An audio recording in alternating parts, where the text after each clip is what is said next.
بسم اللہ الرحمن الرحیم۔ السلام علیکم۔ میں امید کرتی ہوں آپ سب خیریت سے ہوں گے۔ میری دعا ہے اللہ رب العزت آپ سب کو اپنی حفظ و امان میں رکھے، آمین۔ بڑھتے ہیں اپنے آج کے موضوع کی طرف، جو ہے مدینہ کی طرف روانگی۔ زمانہ گزرتا گیا۔ ایک دن ابو ذر رضی اللہ عنہ مسجد کی طرف گئے تاکہ نماز عصر ادا کر سکیں۔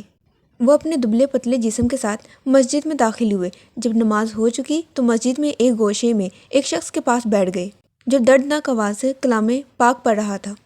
غور سے سننے لگے اور خشوع و خضوع سے سر جھکا لیا۔ پڑھنے والا تجویز کے ساتھ آیت پڑھ رہا تھا، جس کا ترجمہ یہ ہے: اے ایمان والو، کیا میں تمہیں ایسی تجارت نہ بتا دوں جو دردناک عذاب سے بچا دے؟ ابو ذر رضی اللہ عنہ بہت غور سے سن رہے تھے۔ ان کے دل میں دعوت الہی نے چٹکی لی۔ وہ اپنے بارے میں سوچنے لگے کہ کیوں نہ میں رسول اللہ صلی اللہ علیہ وسلم اور مجاہدین کے ساتھ یہیں رہ پڑوں، غفار کیوں جاؤں؟ ضرور مجھے رسول اللہ صلی اللہ علیہ وسلم کی خدمت میں رہ کر کفار سے جہاد کرنا چاہیے، پھر عزت و نصرت ہے یا شہادت و موت ہے، اور جنتیں ہیں جن کی وسعت زمین و آسمان ہے۔ ابو ذر رضی اللہ عنہ کے گندم کو چہرے سے عزم ٹمکنے لگا۔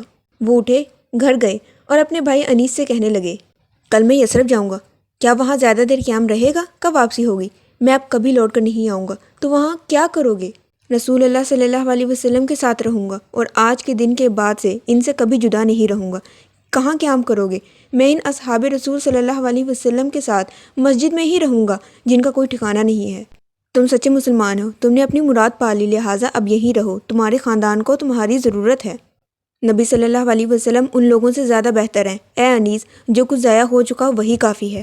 نبی صلی اللہ علیہ وسلم نے غزوہ بدر کیا اور میں غفار میں ہی رہا، پھر غزوہ احد کیا اور آپ صلی اللہ علیہ وسلم کے بہت سے ساتھی شہید ہو گئے اور بلند مراتب کو پہنچ گئے، مگر میں ابھی تک اپنے گھر میں پڑا ہوں۔ اور پھر جنگ خندق ہوئی اور میں جہاد میں شریک نہ ہوا۔ اے انیس، یہ کیا تھوڑا نقصان ہو چکا ہے؟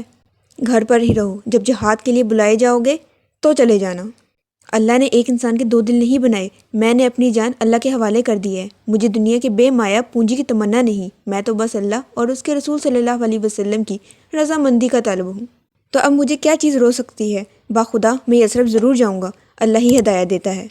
ابو ذر رضی اللہ عنہ نے روانگی کا ارادہ کر لیا، نہ توشہ لیا نہ کچھ اور۔ تو انیس نے کہا: کیا بے قدر ضرورت بھی توشہ ساتھ نہیں لوگے؟ مجھے سارے راستے کے لیے سوکھے ٹکڑے کافی ہیں۔ ابو ذر رضی اللہ عنہ مدینہ روانہ ہو گئے، نبی پاک صلی اللہ علیہ وسلم سے جا ملے اور آپ صلی اللہ علیہ وسلم کے متبعین میں داخل ہو گئے۔ آپ صلی اللہ علیہ وسلم کی علم سے فیض یاب ہوئے، آپ صلی اللہ علیہ وسلم سے ادب سیکھتے، آپ صلی اللہ علیہ وسلم کے زہد کے مطابق عمل پیرا ہوتے اور آپ صلی اللہ علیہ وسلم کی مہربانی و کرم کی پیروی کرتے۔ ابو ذر رضی اللہ عنہ مسجد نبوی میں دن رات عبادت میں مشغول رہنے لگے۔ انہوں نے دنیا کی ہر چیز سے منہ موڑ لیا، مال، جاہ و لذت سب کو چھوڑ دیا اور اللہ سے دل لگا لیا۔ جب رات ہو جاتی تو ان اصحاب رسول صلی اللہ علیہ وسلم کے ساتھ مسجد میں ہی رات گزار دیتے جن کا کوئی گھر بار نہ تھا۔ رسول اللہ صلی اللہ علیہ وسلم عشائیہ کے وقت انہیں بلاتے اور اپنے ساتھ کھانا کھلاتے اور کچھ لوگوں کو کھانا تقسیم کرا دیتے۔ ابو ذر رضی اللہ عنہ بھی انہی لوگوں میں سے تھے جو رسول اللہ صلی اللہ علیہ وسلم کے ساتھ کھانا کھایا کرتے تھے۔ اللہ تعالیٰ نے ان کے ساتھ بھلائی کا ارادہ کیا، تبھی تو ان کے دل کا قفل کھول دیا، یقین و صدق عطا فرمایا، دیکھنے والی آنکھیں اور سننے والے کان عطا فرمائے۔ لہٰذا انہوں نے رسول پاک صلی اللہ علیہ وسلم سے جو کچھ سنا اسے محفوظ رکھا، پڑھا لکھا، حفظ کیا، حدیث حاصل کی اور حدیث کی روایت کی۔ آپ رضی اللہ عنہ بڑے محدثین میں سے تھے، زہد و عبادت میں رسول پاک صلی اللہ علیہ وسلم کی پوری پیروی کرتے تھے، لہٰذا آپ رضی اللہ عنہ مشہور ترین زاہد بن گئے۔ ایک رات حضرت عمر رضی اللہ عنہ مسجد میں داخل ہوئے۔ ابو ذر رضی اللہ عنہ تنہا بیٹھے تھے۔ حضرت عمر رضی اللہ عنہ نے فرمایا: تنہا کیوں بیٹھے ہو؟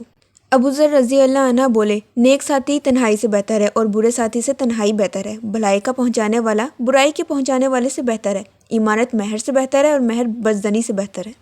حضرت ابو ذر رضی اللہ عنہ اور حضرت عمر رضی اللہ عنہ نے ادھر ادھر کی باتیں شروع کر دی۔ بعد ازاں لوگ مسجد میں آنے لگے۔ بلال رضی اللہ عنہ نے مغرب کی اذان دی۔ نبی صلی اللہ علیہ وسلم اور لوگ نماز کے لیے نکلے۔ جب نماز ہو چکی تو ذکر کرنے والوں کے حلقے بن گئے اور کچھ لوگ رسول پاک صلی اللہ علیہ وسلم کی باتیں سننے کے لیے بیٹھ گئے۔ ابو ذر رضی اللہ عنہ رسول پاک صلی اللہ علیہ وسلم کی باتیں سن رہے تھے۔ آپ صلی اللہ علیہ وسلم فرما رہے تھے: کتاب اللہ میں اگلوں پچھلوں کی خبریں ہیں، حکمتیں ہیں، جو اسے چھوڑ دے گا خدا اسے توڑ دے گا، اور جو اس سے علاوہ کسی اور کتاب سے ہدایت طلب کرے گا وہ گمراہ ہو جائے گا۔ وہ اللہ کی مضبوط رسی ہے، ذکر حکیم و صراط مستقیم ہے۔ خواہشات نفسانی کو یہاں راہ نہیں، زبان کے لڑکھڑانے کی یہاں جگہ نہیں، علماء کبھی اسے سیر نہ ہو سکیں گے اور یہ کتاب کبھی پرانی نہیں ہوگی۔ اس کے جائے بات کبھی ختم نہیں ہوں گے۔ جنات نے بھی اسے سنا تو کہا، ہم نے سنا ہے قرآن عجیب ہے، سیدھی راہ کی طرف ہدایت دیتا ہے، لہٰذا ہم بھی اس پر ایمان لے آئے۔ جو شخص اس کے ساتھ کلام کرے گا، سچ بات کرے گا، جو اس پر عمل کرے گا اجر پائے گا، جو اس کے ساتھ حکم کرے گا عدل کرے گا، اور جو اس کی طرف بلائے گا وہ سیدھی راہ کی طرف ہدایت پائے گا۔ نماز عشاء کے بعد لوگ مسجد سے لوٹ گئے، صرف اہل صفہ رو گئے۔ نماز عشاء کے بعد لوگ مسجد سے لوٹ آئے، صرف اہل صفہ رہ گئے۔ رسول اللہ صلی اللہ علیہ وسلم گھر تشریف لے گئے اور اصحاب سو گئے۔ جب تہائی رات گزر گئی تو رسول پاک صلی اللہ علیہ وسلم مسجد میں تشریف لائے اور ابو ہریرہ رضی اللہ عنہ سے کہا، میرے اصحاب کو بلاؤ۔ ابو ہریرہ رضی اللہ عنہ ہر شخص کے پاس آئے اور جگایا، ابو ذر رضی اللہ عنہ کو بھی جگایا۔ سب لوگ رسول پاک صلی اللہ علیہ وسلم کے دروازے پر جمع ہوئے، اجازت طلب کی۔ آپ صلی اللہ علیہ وسلم نے اجازت دے دی، سب لوگ داخل ہوئے، تقریباً کوئی 30 آدمی تھے۔ رسول اللہ صلی اللہ علیہ وسلم نے ان کے سامنے جو کا سالن رکھا، اس پر اپنا ہاتھ رکھا اور فرمایا، بسم اللہ کر کے کھاؤ، قسم ہے اس ذات کی جس کے ہاتھ میں محمد صلی اللہ علیہ وسلم کی جان ہے کہ آل محمد صلی اللہ علیہ وسلم کو آج اس کے سوا کچھ بھی نصیب نہیں ہوا۔ انہوں نے جی بھر کے کھایا، پھر مسجد چلے گئے تاکہ سو جائیں۔ ابھی زمین سے پہلو بھی نہ لگانے پائے تھے کہ نیند آ گئی، سب بڑی گہری نیند سے سو گئے۔ چاروں طرف سکون چھا گیا اور ابو ذر رضی اللہ عنہ بھی سو گئے۔ آپ رضی اللہ عنہ نے کپڑوں کی سرسراہٹ سنی تو آنکھیں کھول دیں، دیکھا کہ رسول پاک صلی اللہ علیہ وسلم مسجد کی طرف آ رہے ہیں۔ آپ رضی اللہ عنہ غور سے دیکھنے لگے، دیکھا کہ آپ صلی اللہ علیہ وسلم قبلے کی طرف متوجہ ہوئے اور نماز شروع کر دی۔ ابو ذر رضی اللہ عنہ ادھر کان لگائے تو آیت پڑھتے سنا، جس کا ترجمہ ہے، اگر تو انہیں مبتلا عذاب کرے تو وہ تیرے بندے ہیں، اور اگر بخش دے تو بڑا غالب ہے، حکمت والا ہے۔ ابو ذر رضی اللہ عنہ برابر غور سے دیکھتے رہے، دیکھا کہ آپ صلی اللہ علیہ وسلم ساری رات رکوع و سجود میں رہے حتیٰ کہ صبح ہو گئی۔ آپ رضی اللہ عنہ کو بڑا تعجب ہوا، اس راز کے معرفت کے در پہ ہو گئے۔ جب رسول پاک صلی اللہ علیہ وسلم نماز پڑھ چکے تھے تو ابو ذر رضی اللہ عنہ آگے بڑھے اور عرض کیا، یا رسول اللہ صلی اللہ علیہ وسلم، آپ ساری رات یہ آیت پڑھتے رہے حتیٰ کہ رکوع و سجود میں مشغول رہے۔ میں نے اپنے پروردگار سے شفاعت کی درخواست کی تھی، سو اللہ نے مجھے عطا کر دی۔ انشاءاللہ تعالی مجھے حق کے شفاعت ضرور ملے گا، الا یہ کہ کوئی اللہ کے ساتھ شرک کرے۔ آج کے لیے بس اتنا ہی۔ حضرت ابو ذر رضی اللہ عنہ کے بارے میں مزید جاننے کے لیے جڑے رہیں ہمارے چینل سے۔ ملتے ہیں نیکسٹ ویڈیو میں، تب تک کے لیے اللہ حافظ۔